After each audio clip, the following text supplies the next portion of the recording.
I turned 18 this year. I was 11 or 12 when I stopped seeing my grandparents, and looking back on it, I see that they stopped coming around when my dad got remarried. I had a very good relationship with them before my dad got remarried. I thought they didn't care anymore until they contacted me after my birthday. They asked me to meet up with them and talk. I was hesitant, but I wanted answers. They informed me that they were cut off by my parents and couldn't contact me. Around the time they got married, a huge fight happened. It boiled down to my parents wanting them to accept my stepsister, a teen right now, as their grandchild. My grandparents told them no, and a huge fight ensued. My parents banned them from contacting me. They informed me that they had been saving money for me and wanted to get to know me again. I've been meeting with them since. I'm in college and I plan on using the money instead of taking on any more debt. I've also been attending a community college and will transfer to a better school. I informed my parents that I was looking to transfer, and they said I would go into debt. I informed them of the money I got from my grandparents. This caused a huge fight, and they were angry that I would take money from them. I'm angry that they ruined my relationship with them, especially since my sister doesn't even see us as a family. She doesn't call my dad dad, but would destroy my relationship with my nana and papa. They think I'm being a brat for accepting money from my grandparents and telling them off. Am I the idiot? Not the idiot. You should develop a relationship with your grandparents, and your parents are idiots for stopping that.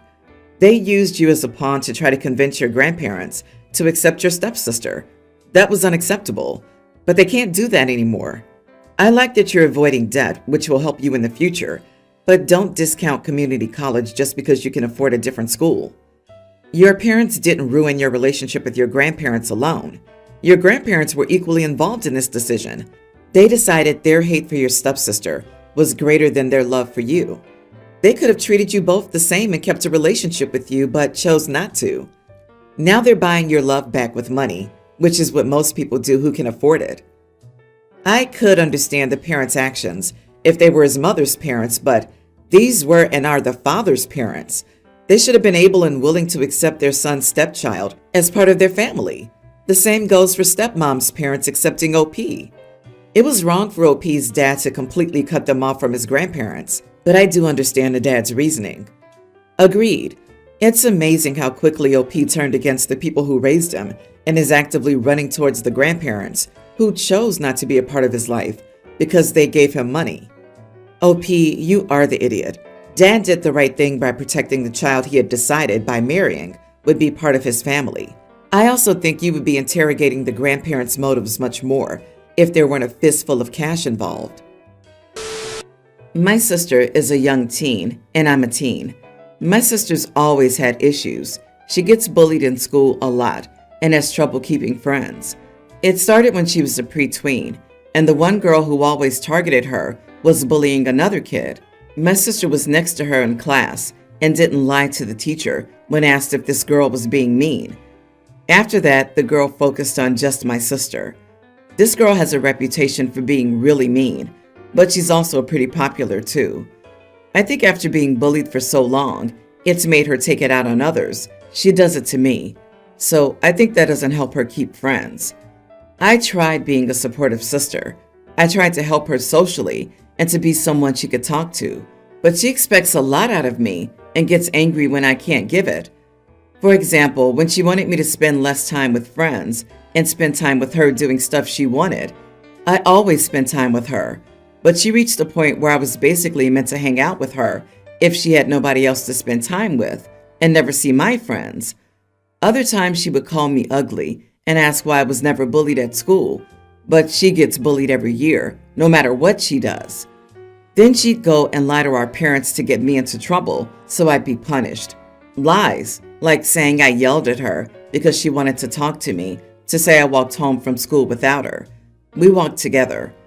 The walking home from school lie got me punished twice already, so I started putting distance between us because I'm done being the supportive sister if she's going to treat me that way, and our parents are extra sensitive with her because of the bullying, so they won't do anything that might upset her more, like getting her to stop her crap. This all built into a fight with my sister 3 weeks ago. She wanted to talk to me because she had a crappy day, and I told her to go away and find someone else to listen. She told me I had to listen, and I said no. She said I'm her sister and she needs me. I told her I didn't care, and I was not there to be her emotional punching bag. She started crying and saying I was supposed to love her no matter what. Again, my reply was that I didn't care. I told her she got my sympathy until she started treating me like crap when I was trying to help her. I told her if she wanted to see me grounded, to call me names and take her problems out on me, then she could forget about me supporting her. I told her I was so tired of being her sister that I didn't care about her anymore. She ended up running away after that. I had to tell our parents what happened when they realized she was gone. It took us 3 days to find her. When she was found, my parents expected me to apologize, but I didn't, and they're still mad. I told them I didn't regret saying it, and she might be fragile, but I'm not here to take her crap. They told me I should be more understanding and kind, and I should feel guilty for making her run away. Am I the idiot? Not the idiot. You tried to be supportive, but that should never come at the cost of your mental health. She insulted you, lied, and pushed you away from your friends, and as a result, you finally snapped. You never made your sister run away. That was entirely her choice. She should not expect you to apologize for the consequences of her own actions. Hun, you didn't make her run away. She chose to do that for the simple solution of giving her more attention to your parents, trying to get you into trouble, and forcing you to be with her permanently. Your parents should stop worrying about whether or not you're the sister's personal pet and worry about getting her into therapy. I constantly be telling the parents that sis needs therapy. Your mom wants you to do something. Reply with, I hope it's getting sis therapy. Your dad asks you to be with sis. Reply with, I hope it's taking sis to therapy. Whatever they say, just reply that you're hoping they're taking her to therapy or some version of therapy. This way you can slowly get them to start thinking that your sis needs therapy now before it's too late. And maybe she needs to move schools, but nothing of this is on you. It's on the adults. My son, Infant, had a birthday this past weekend. On Sunday, my husband and I threw a birthday party for him at a local kids venue. We confirmed the date with the venue and guest a few months ago. One of the guests was my father. When I informed him of the date, he told me he'd come. A few days before the party, he asked if there was any way for me to reschedule it. I said no, as we'd already confirmed everything with the venue. My father told me he'd be late to the party because there was an event at his girlfriend's church on the same day, and she wanted him to attend. I should say that my immediate family, including my father, is technically Catholic, but none of us practice it. However, my father's girlfriend is very religious, like Jesus as her phone wallpaper. Since they started dating a little over a year ago, my father's been attending church with her on a semi-regular basis. He's explicitly told me he doesn't like it, but does it to make her happy. I told my father I was fine with him being late, as long as he came to the party at some point. He said he'd show up as soon as the church event was done. A few hours before the party ended, my father texted me that the event was still going on, and he thought it would be in poor taste for him to leave early, so he probably wouldn't be able to come. I didn't hear from him again that day. On Monday, my father called me to explain that the event lasted longer than he expected. He didn't apologize, but asked if I was angry at him, and I said yes. He said he had no way of knowing the event would last as long as it did, but that's not what I'm upset about. I told him he still chose to prioritize an event he didn't want to attend over his grandson's birthday party, made several other choices that led him to completely miss the latter, and didn't inform me about any of that until the last minute. All those decisions were his, so the fact that he ultimately didn't come to the party was his fault. My father's still refusing to apologize and insists I have no right to be angry over something he had no control over. I'm starting to feel odd about this. My husband's on my side, but my sister told me I'm being dramatic. Am I the idiot? Not the idiot. He made his choice, asked if you were upset, and was told yes you were. To which he said, well, actually, I was expecting you to placate my feelings about missing the party and prioritizing my girlfriend, who's an adult, over my grandson. Don't. You seriously do not need to soothe his feelings. Say to him clearly once more, I'm upset you chose to miss the party. Why you missed it is beside the point. It's not like you were in the ER with a ruptured spleen after a massive car wreck. You were with your girlfriend. Period. He doesn't get a free pass on your feelings because he values his comfort over yours. It would be in poor taste to leave early? No, it wouldn't, unless he was giving a speech at the end or had an important role, like organizing it. It would be very understandable to leave to see his grandchild for their birthday. If anyone at church judged him for it, they might reread the Bible and learn how to be less judgmental. That's a classic emotional immaturity, OP. The girlfriend made me. You made me. It went long, so it wasn't my fault. I had no choice, etc., etc. Lame. Your father's an adult, and he chose to attend a different event. He chose his girlfriend over his grandchild. He may do this again in the future. I do think hanging on to your anger only eats away at you, though. It doesn't seem to bother him all that much. Make peace with the fact that he's going to choose the girlfriend. But when you're ready to let go of your anger, I'd like to offer you the secret weapon that my grandma used to use. I'm not angry at you. I'm just really disappointed in you. Sorry if the title is a little confusing. Here's the situation with background included. I, 26 female, was only 3 or 4 when my father married my stepmother. I had no mother in my life and no family from my father. My stepmother and most of her family didn't accept me as theirs, though. To be perfectly honest, neither did my father. He always treated me like a burden, or like I chose to make his life more difficult by daring to be born. The exception to all of this was my grandma, who was my stepmother's mom. She embraced and loved me as her granddaughter, even among her bio grandkids. I was always equal to her, and some people accused her of favoring me above the real grandkids. When my half-sister was born, this caused so many issues because she refused to treat me as less than, even after that. My half-sister hated it when we were growing up because her parents would make such a fuss. She was always so jealous, even though Grandma loved and treated her well too. I think everyone had this expectation that if I was a grandkid too, that meant she loved the real ones less. I know Grandma fought with the whole family over this disregard for me. She even confronted my father on acting like I had any choice in being born. But he didn't care. Nobody did. Nobody changed their behavior toward me. My half-sister and Grandma became a bit estranged when my half-sister entered her teens because my half-sister became very demanding that Grandma ignore me. She insulted Grandma for letting me play with her, Grandma's, childhood stuffy, but never letting anyone else play with it. She told Grandma to leave me out of the will. She told Grandma I wasn't a real member of the family. Grandma was so disappointed in her for being so bratty about it, and she saw her less, which made my father and stepmother angry. When Grandma got sick, she publicly announced that she was gifting me her childhood stuffy and that she wanted me to have it for my future grandchildren as a memory of her. It made everyone angry, but she did it before she died. Grandma also told me, after I had mentioned wanting to name a future child after her, that she would be honored. She also encouraged me to break free from our so-called family without shame, which I did once she died. That was 3 years ago. I gave birth to my daughter a few weeks ago.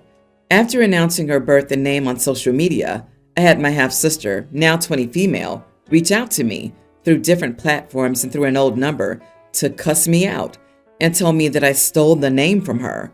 She said that she was due in several weeks and was going to name her daughter after Grandma, and how dare I use the name for someone who wasn't my family. She called me all kinds of names. I hung up on her instead of listening, but then more contacts came through different platforms, and blocking seemed to be evaded for some of them. I was also told I should be giving her the stuffy for her daughter, and that I'm a crappy person for not. Am I the idiot? Not the idiot. This is clear. Your grandmother adopted you in her heart, and what she gave you is a gift from your true family. She told you she would be honored if you gave your daughter her name. Also, I'm really sorry your father has allowed you to be treated like this your whole life. He should be ashamed of himself. She also encouraged me to break free from our so-called family without shame. The reason your grandmother gave you this advice surely was also to protect you against manipulation and control. Stay true to her and follow her advice. Accept her love and gifts without shame. Don't let others taint that or steal any of it from you. Please listen to this advice because it's solid. My mom spent almost 60 years trying to get her dysfunctional, narcissistic half-sibling and step-siblings to accept her and treat her with love and respect. She died never having accomplished that. We kids saw how poorly our mom was treated, and it affected us. Don't spend your life waiting to be worthy. You are already worthy. It's their loss that they can't see that. Please don't subject your kids or yourself to them anymore. Your grandma was awesome. I'm a single mom to a preteen girl, Olivia. My best friend Jenna and her husband Mateo babysit Olivia 3 to 5 days and nights a week. I'm a night shift nurse. Mateo is a very attractive firefighter who rides a motorcycle and doesn't mind getting his nails painted. He got Olivia an electric bike or scooter so they can ride their motorcycles together.